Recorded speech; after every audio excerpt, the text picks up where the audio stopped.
Now to the war between Israel and Hamas. Israel is creeping closer to a military assault on Rafah, despite warnings not to invade this last civilian enclave. But Israel says they must to get to the last Hamas battalions. The Biden administration has paused the delivery of weapons to Israel over concerns that they will be used on Rafah. This as negotiations for a ceasefire continue. ABC's Im Nguyen has the latest.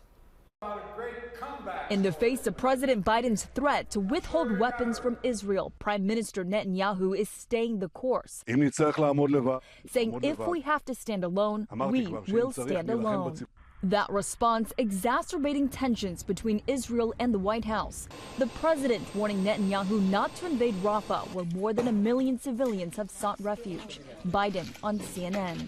I've made it clear to Bibi and the War Cabinet, they're not going to get our support if in fact they go in these population centers. Biden already halting a shipment of 3,500 bombs, saying the U.S. will not provide offensive weapons to Israel to attack the southern Gaza city.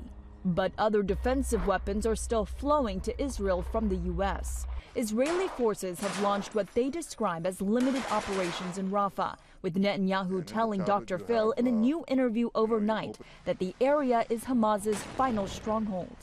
We've destroyed about 20 battalions of the Hamas's 24 terrorist battalions. We have another 4 to go there in Rafah, and that's why we want to go into Rafah, because we can't leave them there. It comes as ceasefire talks have stalled, with Israel and Hamas at odds over the parameters of a potential agreement. The U.S. also making it clear any deal must apply to all of Gaza, but Israel apparently pushing for it to exclude Rafah. A major military operation in Rafah would further weaken Israel's standing in the world, would further create distance from its partners in the region who actually share Israel's goal of seeing Hamas defeated. The White House opposing an Israeli ground invasion in Rafah unless there's a credible humanitarian plan to protect the civilians there. But so far, Israel has not revealed one and vows to move ahead in its military operations. Im Nguyen, ABC News, Washington.